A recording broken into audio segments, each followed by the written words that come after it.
Assalamualaikum warahmatullahi wabarakatuh. Di sini saya sendiri Dinda Mutia Zahra akan menjelaskan tentang masalah saya yang berjudul hadis tentang keutamaan memberi. Yang pertama itu pengertian sedekah. Islam adalah agama yang mengutamakan amal, dermawan, kebaikan, kemurahan hati, dan tolong menolong. Dan sedekah merupakan elemen utama dalam hal ini. Kata sedekah atau sedekah disebut dalam Al-Quran sebanyak 15 kali dan semuanya turun pasca hijrah, yakni di Madinah. Sedekah berasal dari kata sedekah yang berarti benar. Selanjutnya hadis tentang sedekah. Yang pertama, kewajiban sedekah pada setiap luas dan kewajiban sedekah pada setiap luas badan. Yang diriwayatkan dari Aisyah radhiyallahu anha, Nabi Sallallahu Alaihi Wasallam bersabda, sesungguhnya setiap manusia diciptakan sebanyak 360 ruas badan.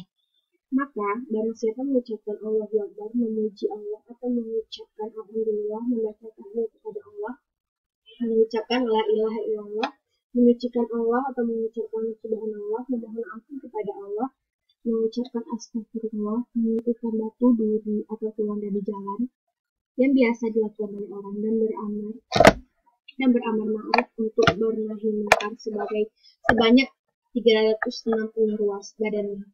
Dia benar-benar telah menjauhkan dirinya dari api neraka. Selanjutnya, bersedekah sesuai dengan kemampuan. Yang pertama, anjuran bersedekah.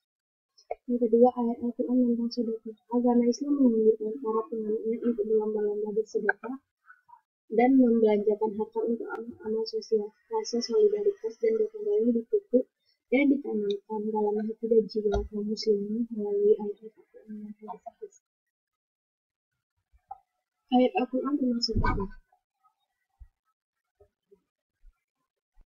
Sebagaimana firman Allah, siapakah yang mau memberi pinjaman kepada Allah,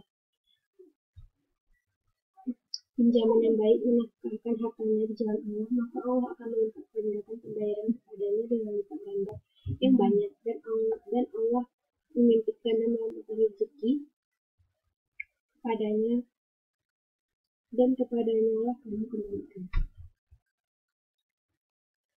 Harta benda dan harta kekayaan mempunyai pengaruh yang sangat besar terhadap jiwa dan hati seseorang, dan tidak jarang merangsangnya untuk melakukan tingkah laku dan tindakan-tindakan yang membinasakan dirinya sendiri.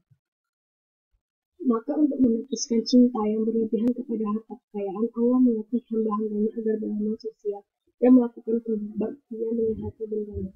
Sehingga dengan membuat demikian, ia dapat membebaskan dirinya dari pengaruh harta yang merusak itu.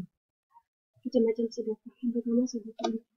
Infak adalah mengeluarkan sebagian harta benda yang dimiliki untuk kepentingan yang mengandung kemaslahatan. Dalam infak tidak ada nasihat, karena itu infak boleh dikeluarkan oleh orang yang berpenghasilan tinggi atau rendah, misalnya atau sakit. Yang kedua, sedekah. Zakat merupakan membersih diri dan harta dari kemungkinan diperoleh dengan jalan yang tidak halal. Membayar zakat juga akan membuat harta semakin tumbuh dan berkembang. Yang ketiga, sedekah pembalaan. Selanjutnya, analisis dari hadis sedekah. Sedekah atau sedekah adalah pemberian harta kepada orang-orang fakir. Orang yang membutuhkan ataupun pihak-pihak lain yang berhak menerima sedekah tanpa disertai imbalan dari orang lain dan hanya mengharap ridha Allah Subhanahu wa Ta'ala. Dengan bersedekah harus disertai taubat atas dosa yang pernah dilakukan.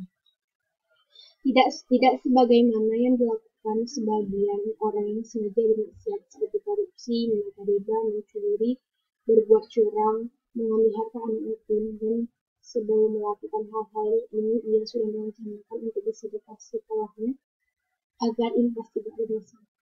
Implementasi hadis. Sedekah merupakan bentuk dari kepedulian seseorang yang memiliki